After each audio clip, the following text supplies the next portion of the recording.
Olá pessoal, está no ar mais um programa Trincheira Popular. Eu sou Camila Piacese e a gente está na nossa segunda edição, hoje no dia 21 de novembro. Estou ao lado aqui do meu amigo, também jornalista, Dorgil Silva. Dorgil, bem-vindo aqui ao programa. Muito obrigado, Camila. Já me sinto aqui de casa, de certo modo. Hoje o nosso programa vai tratar de 3 temas que estão por aí, né? Houve o CELAC, junto com a União Europeia, na Colômbia, e ali se demonstrou um pouco a preocupação com respeito ao direito internacional e com a valorização da própria ONU nesse contexto de um mundo meio exacerbado e meio violento.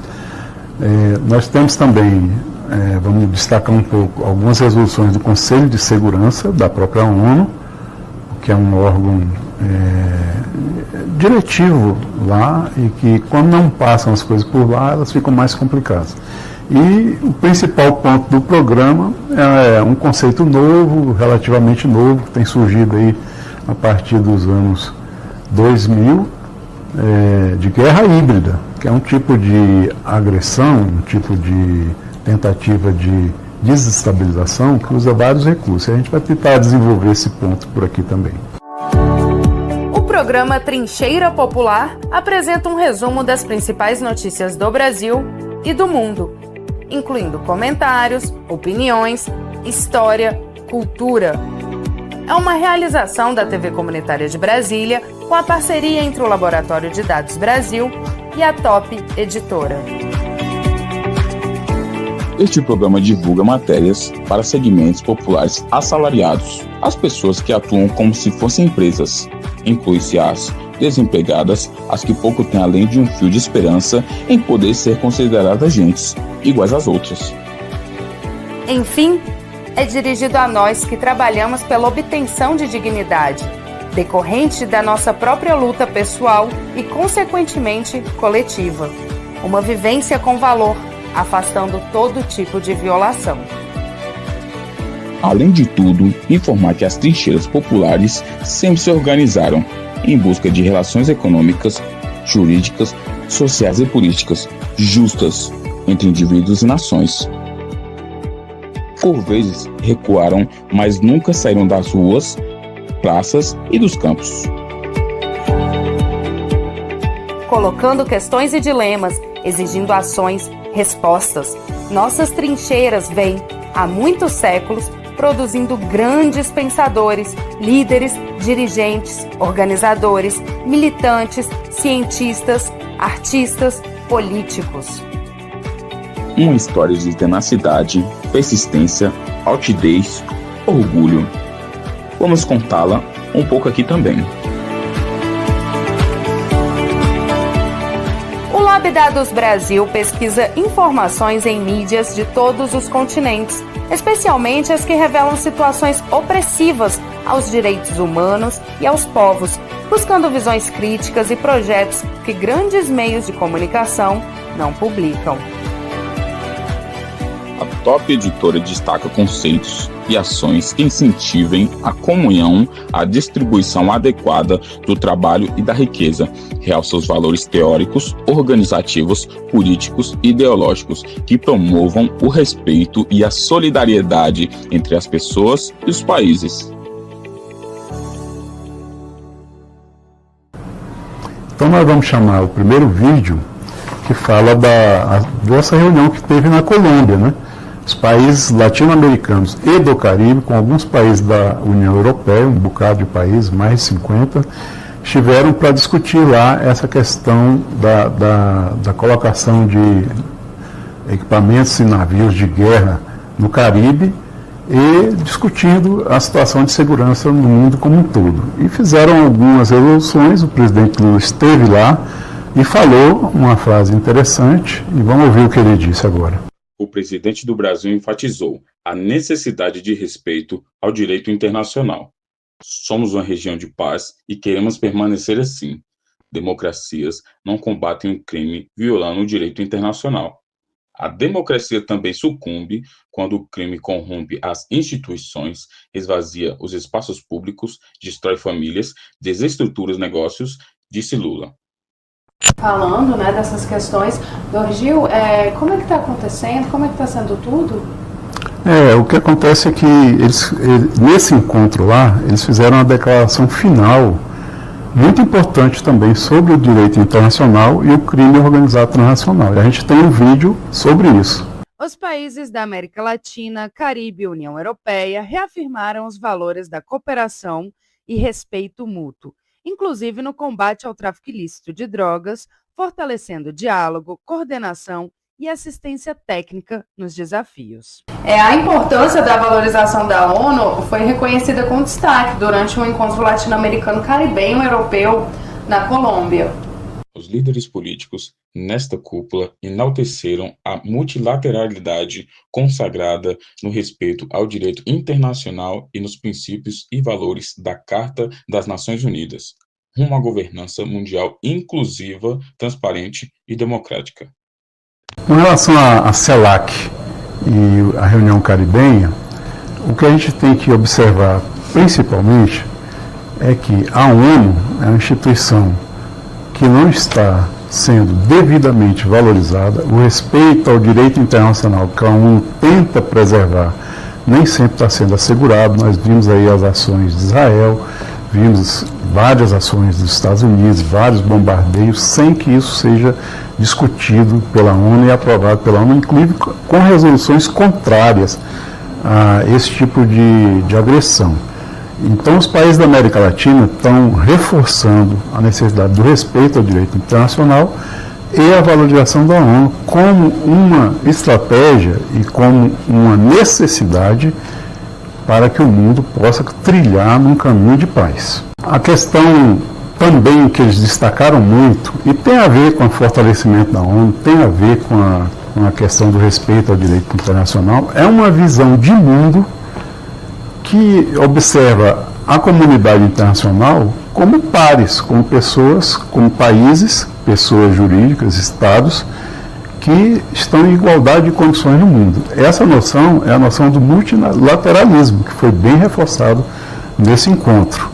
Então, essa ligação é importante porque, no contexto da atualidade, o que existe é uma tentativa ainda de domínio de alguns países sobre todos os demais e um movimento que inclui o sul global, os países em desenvolvimento e a maioria das populações, para que haja um ambiente de igualdade e de respeito mútuo no mundo.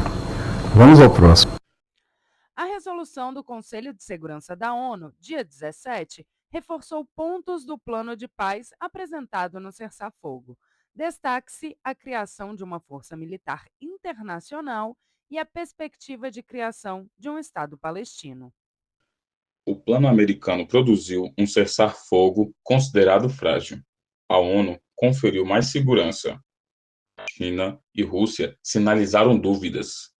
A China, a Rússia, os Estados Unidos, o Reino Unido e a França têm poder de veto no Conselho de Segurança. Se um veto, a resolução é rejeitada. A abstenção significa um alerta. O caso do plano para a guerra no Saara Ocidental foi semelhante. E a gente agora pode conferir, né, mais uma notícia, mais um VTzinho para vocês concluírem aí tudo desse cenário mundial. Na África, o Marrocos ocupou a Saara Ocidental. Há uma guerra. A ONU reafirmou a autodeterminação do povo que pode vir a realizar um referendo, ao ser considerado uma ideia marroquina. Em contrário, China e Rússia se abstiveram. São as resoluções do Plano de Paz de Gaza. É importante destacar que muitos países árabes exigiram, para que pudesse participar da força militar de pacificação da região de Gaza, que isso fosse autorizado pelo Conselho de Segurança da ONU. É importante destacar isso aí. Vamos em frente. Próximo vídeo. Os Estados Unidos da América são destacados por iniciarem mais de 200 conflitos armados e mais de 200 intervenções militares desde a criação da ONU. Recentemente, estimularam a europeização do conflito entre Ucrânia e Rússia. Deram cobertura a Israel na ofensiva em Gaza, ameaçaram iniciar o conflito armado com a Venezuela na América Latina e com a Nigéria na África. Agora a gente vai iniciar uma discussão sobre a guerra híbrida com um videozinho que fala sobre essas práticas combinadas que visaram obter a derrubada ou a mudança do alinhamento de governos eleitos. Tá bom. Vamos conferir e já a gente volta. Essas práticas combinadas visariam obter a derrubada ou a mudança de alinhamentos de governos eleitos. Faria parte da guerra híbrida o estímulo secreto, econômico e logístico a movimentos, dando-lhes caráter massivo, mas sem lideranças institucionais ou consolidadas previamente. Promovem-se fantoches, economizando-se ações militares. Trincheira Popular, esse programa, tentou discutir um pouco sobre a questão da guerra híbrida, que é um conceito novo. E nós produzimos vídeo tratando esse assunto com mais complexidade, tentando explicar melhor. Não sei se obtivemos o nosso objetivo, mas vamos assistir. O que tem em comum os movimentos anticorrupção de 2013, o golpe em Dilma Rousseff em 2016, a prisão de Lula em 2018 e a cassação do registro do PT com base na Operação Lava Jato. O que tem em comum a eleição de Jair Bolsonaro, a permanente defesa dos bolsonaristas por intervenção militar das Forças Armadas Brasileiras, o questionamento das urnas eletrônicas, culminando na tentativa de golpe do 8 de janeiro de 2023. Tem em comum o trabalho de Eduardo Bolsonaro nos Estados Unidos para interferir no julgamento de Jair Bolsonaro, a aplicação do tarifaço sobre a economia brasileira, a aplicação da Lei Magnitsky sobre Alexandre de Moraes e as sanções a ministros do STF. O que tem em comum o envio de informações pelo governador do Rio, Cláudio Castro, para os Estados Unidos a respeito do Comando Vermelho, com a tácita solicitação de intervenção dos americanos no assunto combate ao tráfico, a não comunicação do governador ao governo federal do Brasil sobre esse fato e o chamamento de Flávio Bolsonaro para que Trump colocasse navios militares na costa brasileira. Que tem em comum, poucos dias depois do apelo de Flávio Bolsonaro, a chacina de traficantes sem prisão, julgamento no Rio de Janeiro, que assassinou também dezenas de moradores sem ficha policial, a revelia dos preceitos legais e por sobre o direito. E os Estados Unidos declararem guerra ao narcotráfico e estarem também assassinando pessoas em barcos no Caribe, sem prisão, julgamento e apresentação de provas de que eram traficantes. O que há em comum é que em todos esses episódios o objetivo foi, de fato, facilitar negociações em prejuízo do país.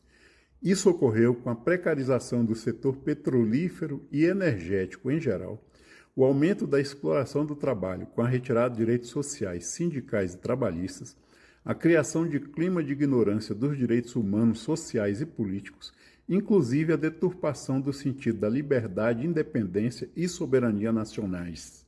Agora, acrescente-se como objetivo o saque às chamadas terras raras, conjunto de materiais estratégicos para a indústria militar e tecnológica.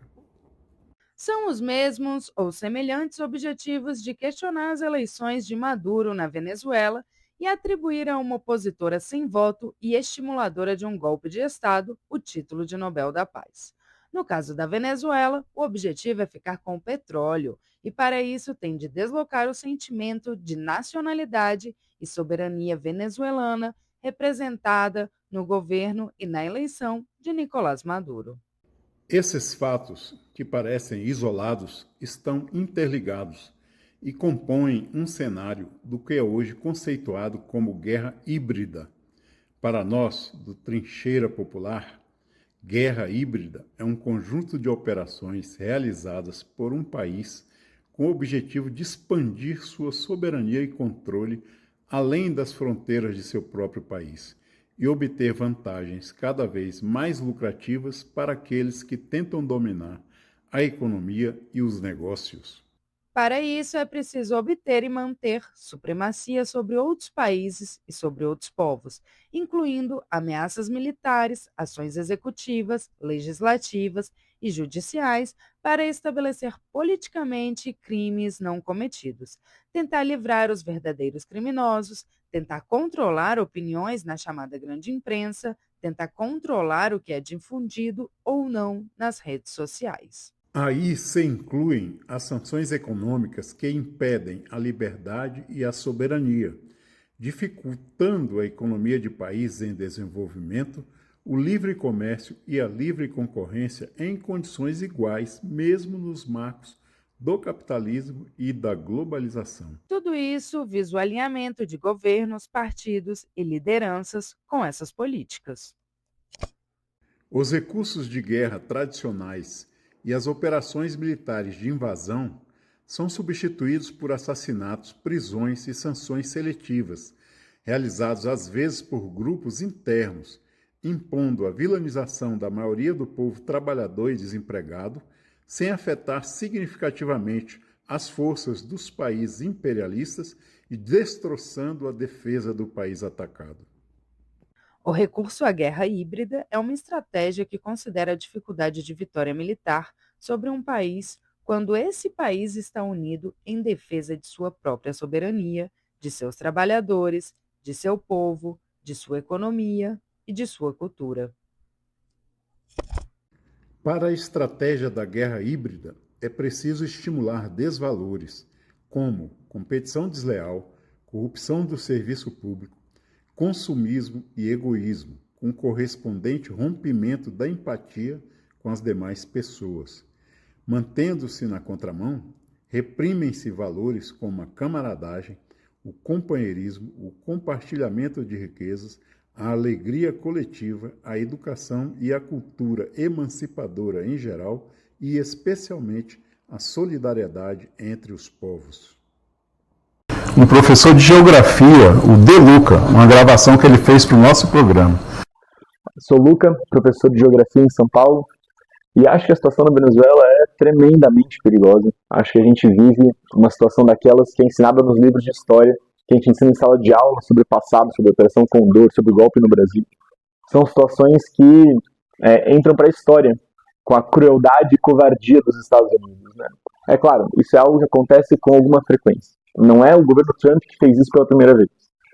É prática dos Estados Unidos tratar a América Latina como quintal, pátio traseiro, tentar dominar os povos rebeldes e lutadores da América Latina. Mas no governo Trump a gente tem uma nova ofensiva com a entrada, né, do capital monopolista internacional, Elon Musk, Jeff Bezos, Google, todos eles dentro do governo diretamente, né? A gente tem uma intensificação dessa política e uma radicalização dessa política de intervenção na América Latina. Depois de operações mal sucedidas no Oriente Médio, né?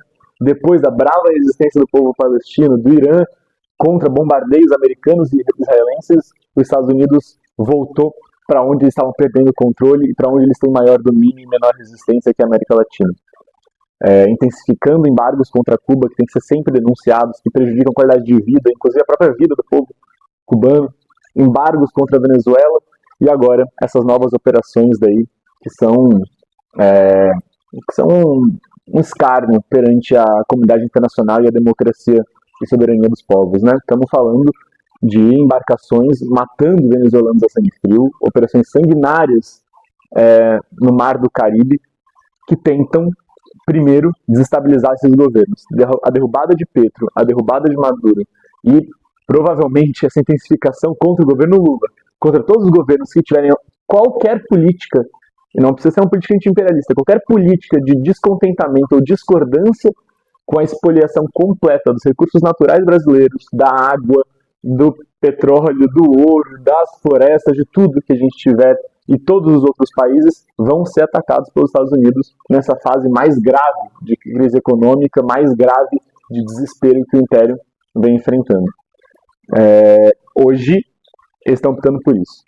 Essas embarcações que promovem pressão e ataques militares estão tentando desestabilizar os governos e fazer com que a população se levante contra eles. E aí essa população vai ter apoio dos Estados Unidos. Essa é a mensagem. Estamos aqui para apoiar qualquer discordância e levante contra esses governos. E vamos atuar para derrubá-los assim que for possível. mas os povos vêm resistindo. A Colômbia vem resistindo, a Venezuela vem resistindo, os brasileiros vêm resistindo, e certamente está dentro do cardápio de opções dos Estados Unidos que essa pressão, que esse bloqueio que eles vêm implementando se torne uma intervenção militar direta.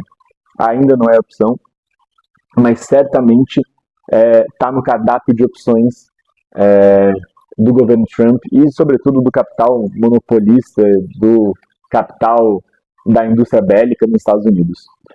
É preciso que os povos latino-americanos resistam. A unidade latino-americana e, sobretudo, uma unidade anti-imperialista é fundamental para resistir a isso. E os próximos capítulos a gente vai ver certamente no confronto, porque os Estados Unidos vai intensificar, vai continuar tentando estabilizar governos e, se não for vitorioso, vai implementar políticas mais agressivas que precisam ser respondidas também com a maior capacidade de mobilização e articulação possível. Um dos recursos que tem sido muito usados é a inteligência artificial. Nós do Trincheira Popular fizemos uma pequena experiência para mostrar que a inteligência artificial pode ser utilizada também nessa, digamos assim, conflito de valores mundiais, no conflito de valores sociais, no conflito de valores individuais, a favor dos bons valores também, dos valores humanos, humanitários, solidários. Então nós produzimos um vídeo, produzimos imagem com a ajuda da inteligência artificial, juntamos e usamos uma voz também artificial. Jogamos na rede e pescamos esse mesmo vídeo para trazer aqui como na nossa sessão Pescado na Rede. Vamos assistir então a gravação Inteligência Artificial. Cuba resiste há mais de 60 anos a um bloqueio criminoso imposto pelos Estados Unidos. Na Colômbia, a guerra híbrida atua com mentiras e notícias falsas. Petro representa a esperança da paz com justiça social. A Venezuela defende sua democracia popular contra sanções e sabotagens. O México denuncia as armas ilegais e as drogas sintéticas vindas do norte. A Lava Jato foi o laboratório da guerra híbrida no Brasil. A América Latina reafirma: somos uma zona de paz.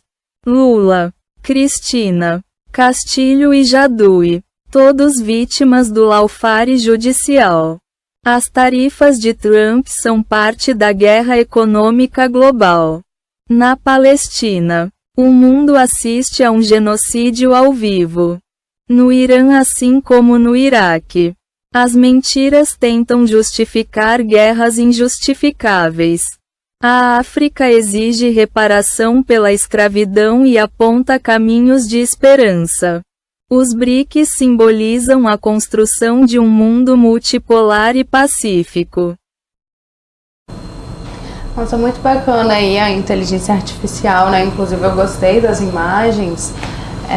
E agora a gente está encerrando o programa, infelizmente. Mas antes de encerrar, a gente vai conferir aí uma música. Já voltamos. E os comentários. E os comentários também, né? Antes.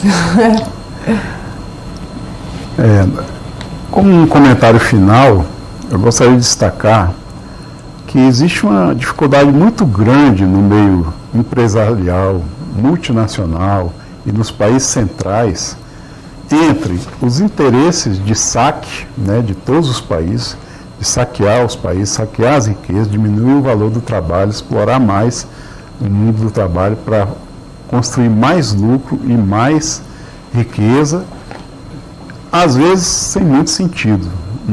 Nós assistimos muitos grandes empresários preocupados em ir para Marte, em questões tecnológicas de alta ponta, mas não conseguem discutir coisas básicas como saneamento e etc. Isso tudo é um modo de ver as coisas, de ver o mundo, de ver a própria humanidade e o próprio homem. Mesmo entre esses grandes empresários que estão concentrados em alguns países, é possível ver divergências, e aí se explica muito esse movimento de ataque, que muita gente chama de novo fascismo, de desrespeito aos países, às democracias, desrespeito às instituições, ao judiciário, o ataque ao direito internacional, o ataque aos direitos das pessoas, o desrespeito aos direitos humanos. Essa maneira de ver o mundo é uma maneira um pouco defensiva pela crise que eles mesmos vivem.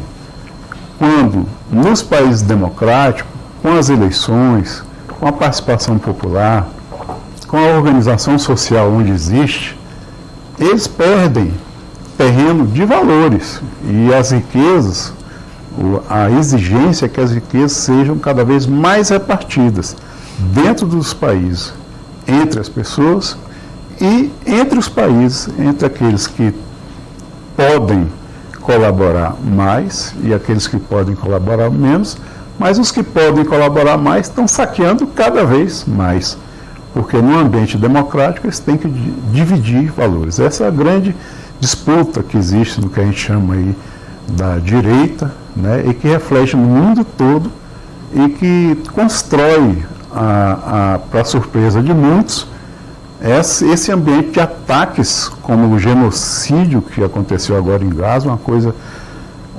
inimaginável e com sustentação da mídia, com sustentação política nos congressos, pela impossibilidade de fazer essa crítica, sem que essa crítica signifique uma humanização maior e uma perda de riqueza desses setores que são cada vez mais ávidos de mais riqueza.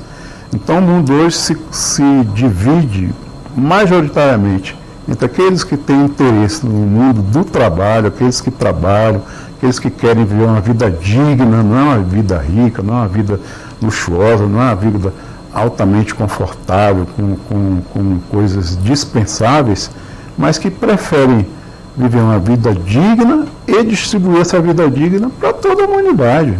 Então não concorda com essa concentração de riqueza, não concorda com esse saqueamento entre outros países. Então essa grande disputa, ela é uma disputa também que vem pelas armas, a indústria das armas está aí, nós vamos tratar disso brevemente em um outro programa sobre indústria de armas, mas ela principalmente está ligada a uma guerra de valores mesmos, entre os valores humanitários, da solidariedade, do respeito, do direito, dos direitos humanos, dos direitos dos países, dos direitos sociais, e aqueles que passam por cima de qualquer dessas coisas em nome de causas que não se sustentam.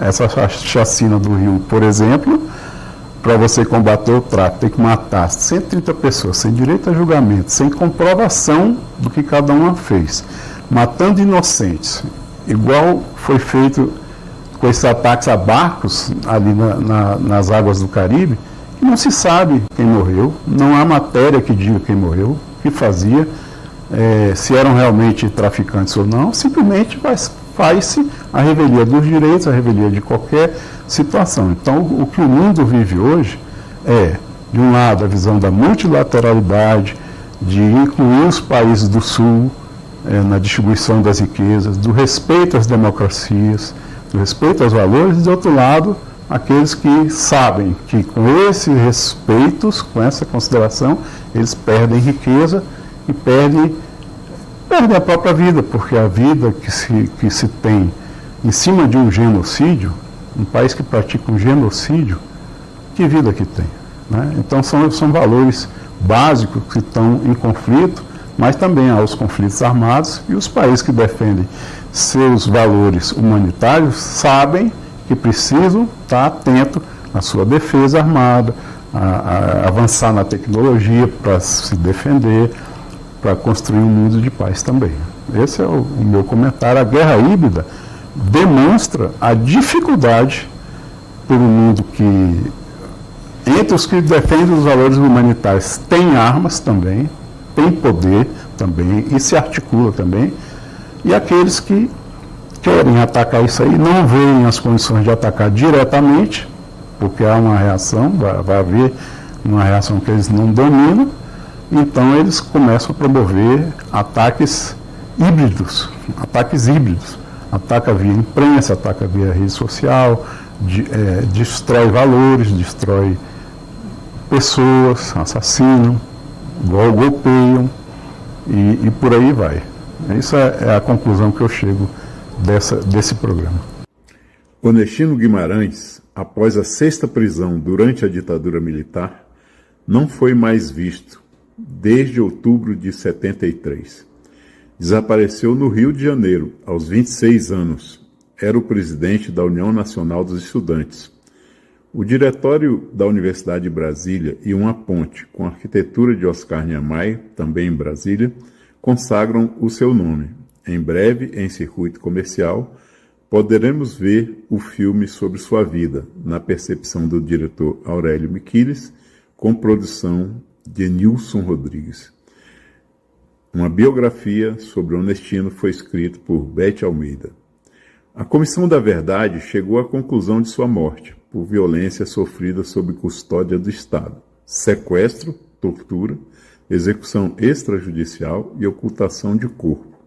Após ser anistiado pós-mortem, foi lavrado seu atestado de óbito, finalmente em 2013.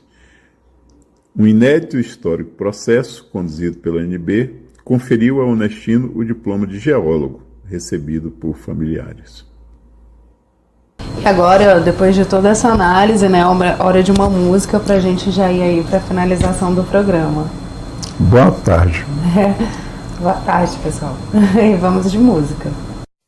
Stamattina mi sono alzato, oh bella ciao, bella ciao, bella ciao, ciao, ciao. Stamattina mi sono alzato e ho trovato l'invaso.